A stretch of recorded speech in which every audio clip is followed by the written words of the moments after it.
Once upon a time, long, long ago, in the land of the pyramids, the whole world was covered with water, and there was no land. This watery abyss was called the Nun by some, and by others it was called the Ogdod, a family of 8 water gods and goddesses, frog-headed and snake-headed, whose names were Nu, Naunet, Hihu, Hihut, Kiku with the lightning bolt, Kikuet the female, Kurt, and Kurhet.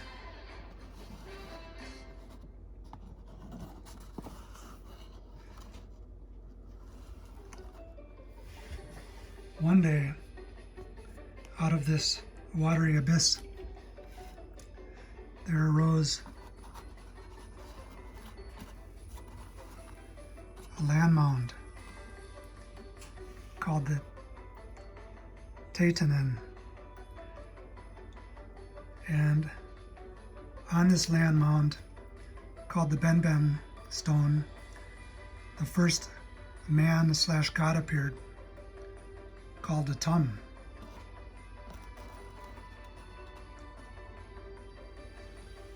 Here's a Tum holding his wasp scepter and ankh, and he's got a ram horn on his head and the red and the white crown of Egypt. These are the symbols of the name of a Tum. Bread makes the T sound, sled makes the TM sound, the owl makes the M sound, and the A40 glyph is a symbol for a god seated. Here's another name of a Tem. The sled, the bread, and this figure, which we don't know what it is, makes the M sound for a Tum.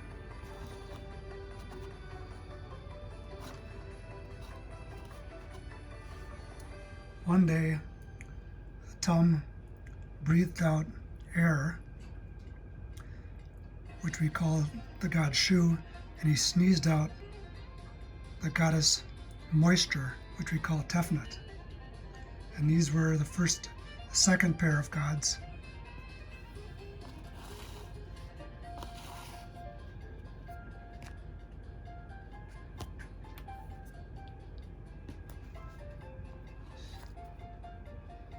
So here is Shu, the air god. His symbol is the ostrich feather,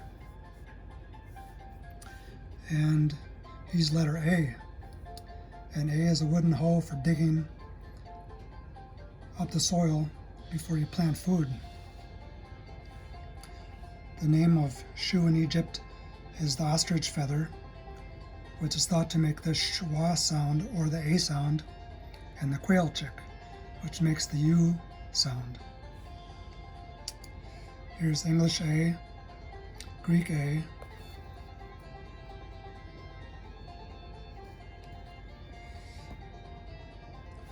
and A is the first letter in the alphabet, which it's called as dynamic power, and it's the first letter in the alphabet according to what are called stochia, or the marching of the sundial, where the sun shines on this light and it makes a clock ticking around 24 hours, 24 alphabet letters in an order. Here we see the Phoenician A. It's the hoe digging tool turned sideways. The Greek A is turned vertical. The Aramaic A.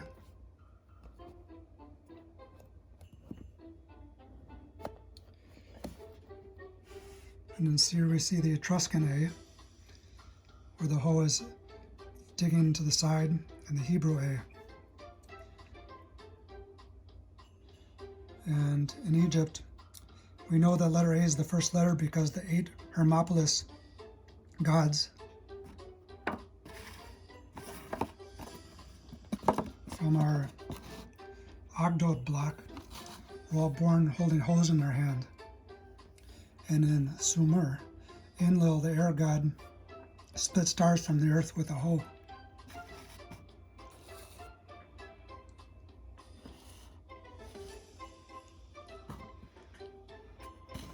And the second child of Atum is Tefnut. She's a lion-headed goddess, and she's representative of moisture.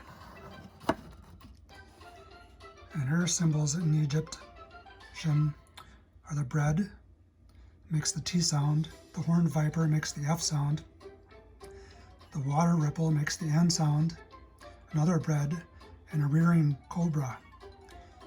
And these numbers X1, I9, N35, I13 are called the Gardner hieroglyph numbers. So we get Tef, Nut, in what's called Saisi Young Champalan phonetics. Another name for Tefnut in Egyptian is bread, horned viper, pot, which makes the N sound, bread, egg, which means she's a female goddess, and then there's the female goddess shape. And the origin of Tefnut was that she was made by being sneezed out of the nose of Atum.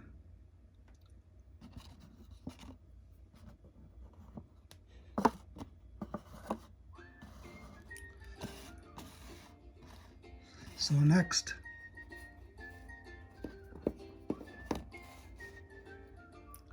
Shu and Tefnut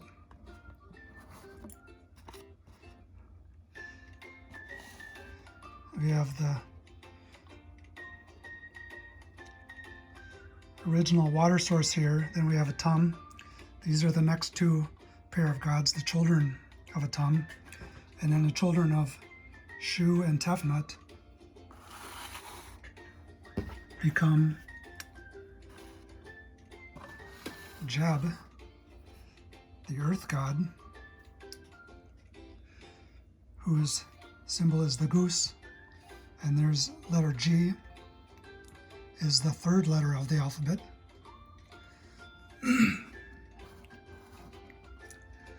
And letter B, it's the second letter of the alphabet, and this is for Bet, the stars of the space goddess. And now we have the first letter A is the Ho, second letter is B is Bet. There's Bet with a pot on her head, which we saw over here.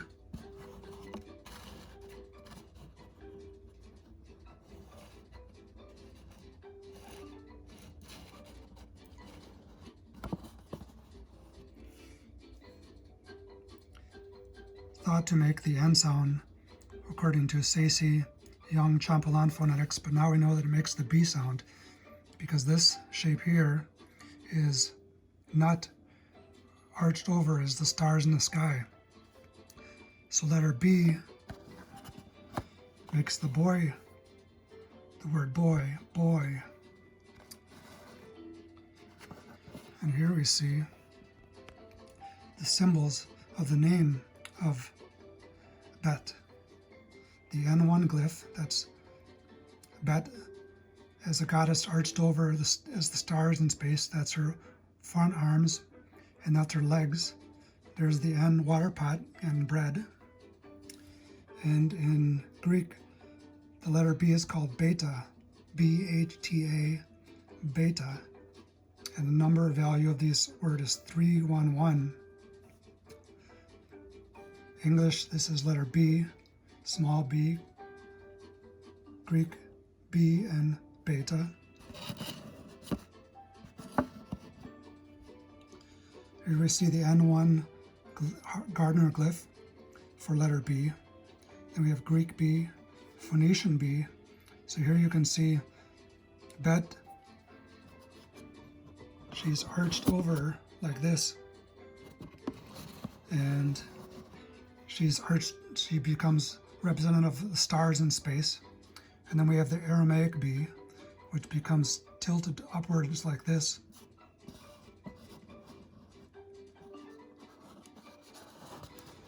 So B is the second letter.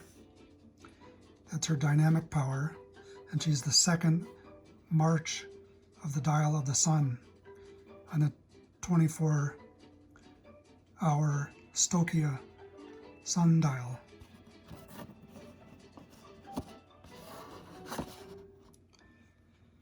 Lastly, we see the Etruscan bee.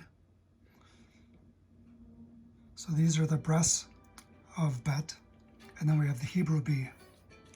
And the origin of Bet is that she's also called Nut in the old-fashioned phonetic name. And she's the stars of the space goddess, or she's the goddess of the stars of space. She's the daughter of Shu and Tefnut.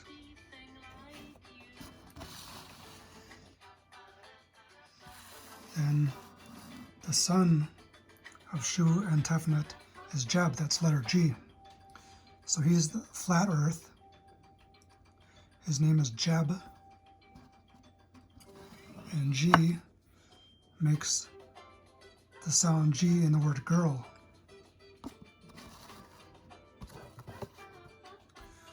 The symbols for Jeb in Egyptian are the goose, makes the G sound, and the leg, which is thought to make the B sound. And he's a male god, seated. We have English G capital, small g, Greek G. This is Jeb lying on his back, and small g.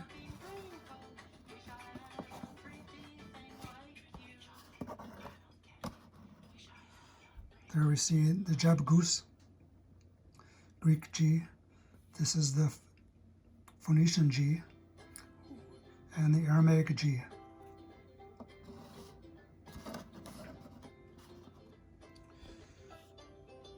There's the Etruscan G, where it begins to curve around and look like our letter C, which is where letter C comes from. And then we have the Hebrew G. So the origin of Jeb is the Egyptian earth god.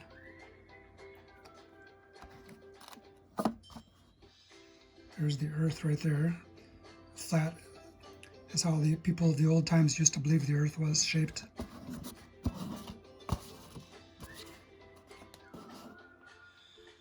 The son of Shu, and whose mother is Tefnut. So now we have Shu, because he's air ostrich feather, he's lighter, and he goes on top of Tefnut, which is moisture. Then we have a Tum who rises out of the Nun or the Ogdod. Now, the earth, which is heavier,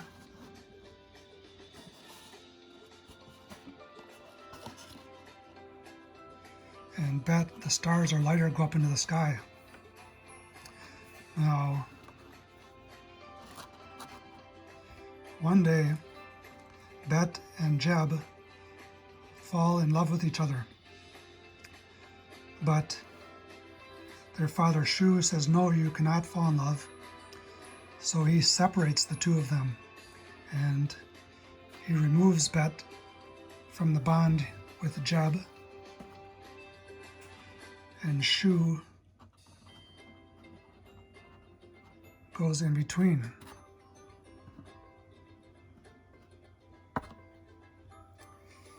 So now we have Shu in the middle has air, and he's separating them so that they can't get together. So that's why his arms are up, raised up, or he's holding up the stars of space. And this is where letter Y comes from, which we'll learn about. These are called shoe pillars. And there's his ostrich feather on his head, and he's standing on earth.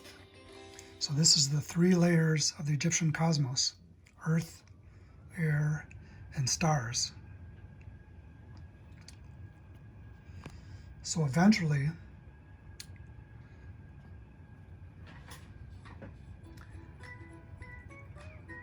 a deal is made, and Bet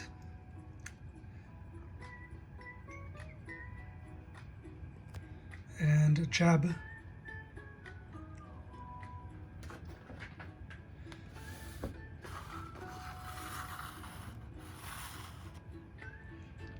end up having 5 children.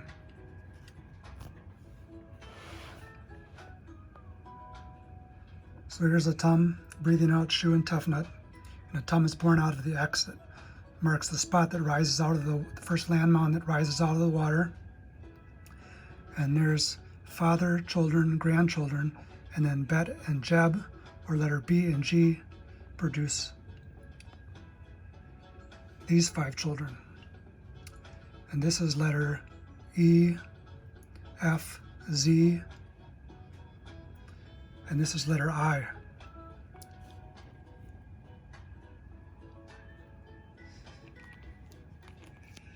Which are shown here. So here we have A, B, G, the first 3 letters, and then Bet, she gives birth to 5 children, E, F, Z, H, and there's Horus's letter I. And so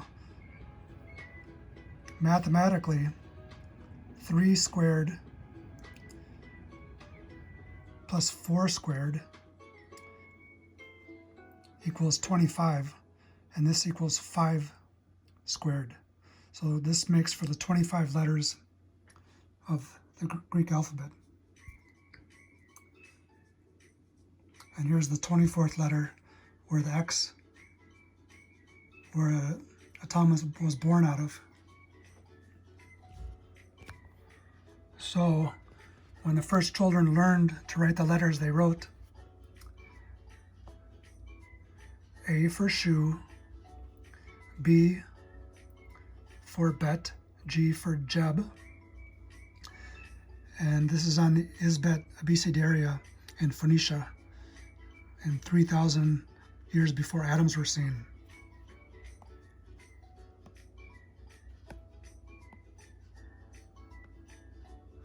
And here's letter D. This is the baby door. And there's Bet as the stars of space standing over. And there's where the baby comes from, the stork. And there's letter E, which is letter E and D. So the 5 children are born out here. And the pyramid where all of this story is told is called Unas Pyramid. And it's from 4,350 A, or 4,350 years before atoms were seen.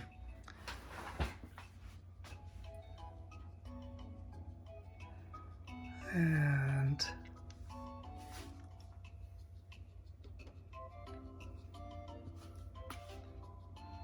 here's Unas Pyramid.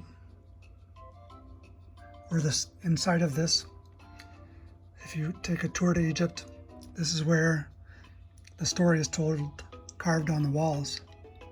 And here's a map of Egypt where the pyramid is. And the pyramid's located right here near Memphis.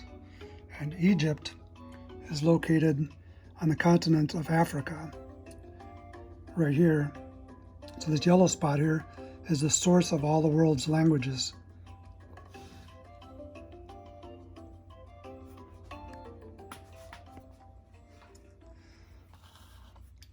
So that summarizes where alphabet letters came from.